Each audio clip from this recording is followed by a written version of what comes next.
풍문수다입니다. 어제 파리 생제르맹 승을 강력 추천드렸었는데 아쉽게 되었습니다. 파리는 이번 4강 1, 2차전을 모두 무득점으로 끝낸 모습인데 1차전 골대 2방에 이어 2차전에서도 골대 4번을 맞추는데 이거 뭐 어떡하나요? 하늘이 파리의 결승 진출을 허락하지 않는 걸 아쉽긴 하지만 오늘 두 경기로 만회해보겠습니다. 그럼 오늘 경기 분석 시작합니다.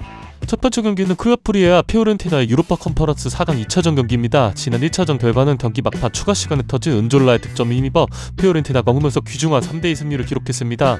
하지만 경기 초반부터 소틸의 원더골이 터지며 전반전에 2대1 리드를 가져왔던 피오렌티나이고 클럽 브리에의 미드필더 오네디카가 후반전 61분 경고도적으로 퇴장을 당하면서 피오렌티나가 후반전 30분 이상을 수적 우위에 있었던 경기치고 결과는 매우 아쉬웠던 경기였습니다. 클럽 브리에는 지난 시즌 챔피언스리그 토너먼트에 진출했던 팀입니다. 당시 포르투, 아틀레티코 마드리드, 레버쿠젠이 포함된 조별리그 6경기 중 무려 5경기에서 클린시트를 기록했는데 전 리버풀 소속 골키퍼 미뇰레의 엄청난 선방쇼 끝에 16강에 진출하는 이변을 연출했던 팀인데요. 물론 16강에서 벤피카에게 핫게스코 1대7로 탈락하긴 했습니다.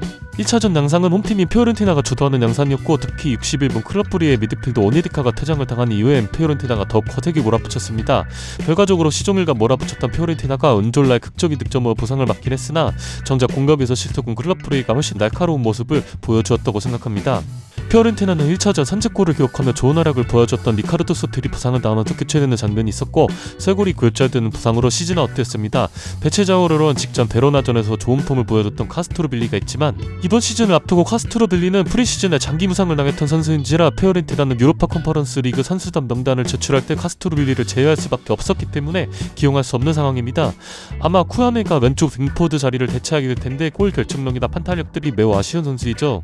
피오렌티나는 지난 시즌 유로파 컨퍼런스 리그 결승전에 진출했었지만 아쉽게 웨스트햄에게 패배하며 준우승에 그쳤으며 또한 코파 이탈리아 결승전에서도 인테르에게 패배하며 준우승에 그쳤었기 때문에 이번 시즌 트로피에 대한 열망이 더욱 강해진 피오렌티나인데요. 직전 목요 일정이었던 베로나 원정에서 2대1 패배를 기록하긴 했으나 이탈리아노 감독은 이 경기에서 과감하게 센터백 듀오 라니에리와 밀렌코비치를 제외한 모든 포지션을 로테이션해주는 선택을 해주었기 때문에 이번 클럽 브리에와의 2차전과는 별개로 생각해야 합니다.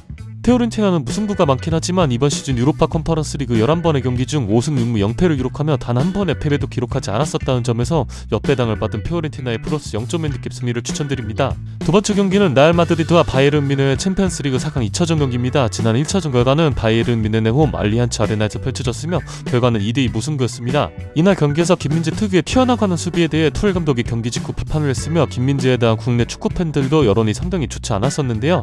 근데 공격수는 10번 중에 한 번만 성공시켜도 되는 포지션이지만 수비수는 10번 중에 한 번만 실수하더라도 욕을 먹는 포지션인지라 어쩔 수 없는 수비수의 숙명인 것 같다는 생각이 듭니다. 하지만 이 튀어나가는 수비가 장점이 되는 부분들도 분명했던 게 경기 초반 제 기억엔 두어 번 정도를 김민재가 미리 나가서 커팅하면서 바이언의 좋은 공격 찬스로 빠르게 이어지는 장면들이 있었는데 모두 슈팅까지 마무리되는 모습이었죠.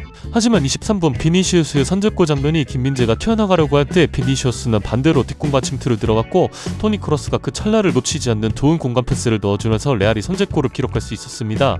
그럼에도 바이언이 홈에서 강세를 살려 결장할 줄 알았던 릴러이 사네가 오른쪽에서 중앙으로 들어오면서 수비 3명을 무력화시키는 반박 잡바라 슈팅을 시도하며 사네의 개인 능력으로 동점을 만들었고 기세를 이어 무시할라가 PK까지 얻어내면서 역전까지 성공했던 바이언이었습니다.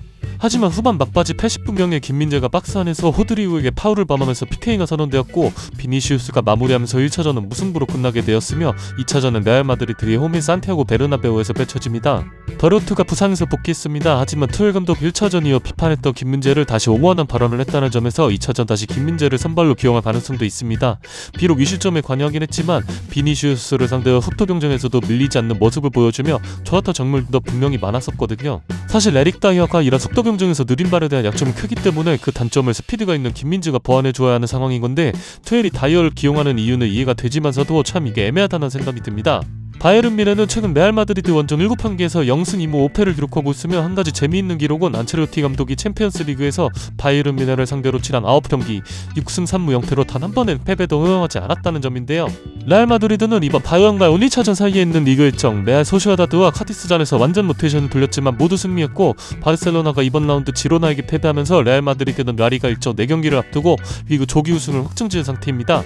반면 바이에른 뮌헨은 이번 시즌 분데스리가 우승은 레버쿠젠에 의해 좌절되었습니다. 승리였으나 2위 싸움을 위해 직전 경기했던 슈투트가르트전에서 완전 로테이션이 어려웠던 모습이었고 결과적으로 3대1로 패배하면서 로테이션과 승리, 두 마리 토끼 모두 놓친 상황입니다. 이번 시즌 챔피언스리그에서는 수비와 역습이 강한 팀이 정말 좋은 모습들을 보여주었습니다. 그 정점이 있는 팀은 다는 레알 마드리드라 생각하며 애초에 저는 레알의 우승을 생각하기도 했고 1차전을 보고 난 뒤에도 생각은 변하지 않았기 때문에 2차전 레알 마드리드의 승리를 예상합니다.